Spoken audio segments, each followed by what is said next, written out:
కాంగ్రెస్ పార్టీకి ఓటేయమని చెప్తున్నటువంటి TRS MLA ఆయన కాంగ్రెస్ ఎమ్మెల్యే గారు టీఆర్ఎస్ ఎమ్మెల్యేనని చెప్పిన స్పీకర్ గారు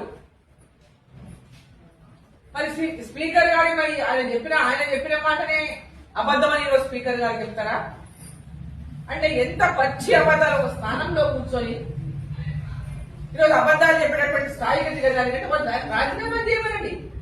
వాళ్ళ పార్టీకి రాజీనామా చేసి ఎమ్మెల్యేకు రాజీనామా చేసి తిరిగి కాంగ్రెస్ పార్టీ నుంచి పోటీ చేయమనండి. కాంగ్రెస్ పార్టీ నాయకులు ఈరోజు అధికారంలో కాంగ్రెస్ పార్టీ వేరే పార్టీ నుంచి మీరు ఎవరైతే కాంగ్రెస్ పార్టీలోకి మార్పించుకున్నారో బీఆర్ఎస్ పార్టీ ఎమ్మెల్యేలంతా వారందరితో రాజీనామాలు చేయించండి. రాజీనామా చేయించి మీరు ఎమ్మెల్యే కూడా రాజీనామా చేయండి, ఎమ్మెల్యే సభ్యత్వానికి రాజీనామా చేయండి, చేపించి మళ్ళీ ఎన్నికలు జరపండి, కాంగ్రెస్ పార్టీ నిలబెట్టి గెలిపించుకున్నాడు. అంతే తప్ప ప్రజల్ని కోట్లనే మోసం చేస్తున్నారు మీరు.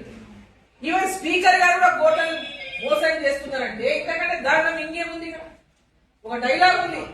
ఎన్నికల ముందు రాహుల్ గాంధీ గారు మాట్లాడుతున్నారు, నేను ఎవరో పెట్టిన సోషల్ మీడియా పార్టీలు మారిన వాళ్ళను అసలు దాని గురించి ఆయన ఏం డిస్కషన్ చేసిండు, ఏం మాట్లాడు ఒకసారి రిమైండ్ చేసుకుని చూడండి. రాహుల్ గాంధీ గారు ఎన్నికల ముందు మాట్లాడిన మాటలు ఒకసారి రేవంత్ రెడ్డి గారు కానీ కాంగ్రెస్ పార్టీ నాయకులు కానీ రాహుల్ గాంధీ గారు కూడా రాహుల్ గాంధీ గారు తను మాట్లాడిన మాటలను ఒకసారి చూసుకోవాలి. అటువంటి వాటికైతే ఆవియకూడదు. పార్టీలు మాత్రం ఇట్లా చేయాలి అట్లా చేయాలని డైలాగులు కొట్టిండ్రు రేవంత్ రెడ్డి గారు అంతకు.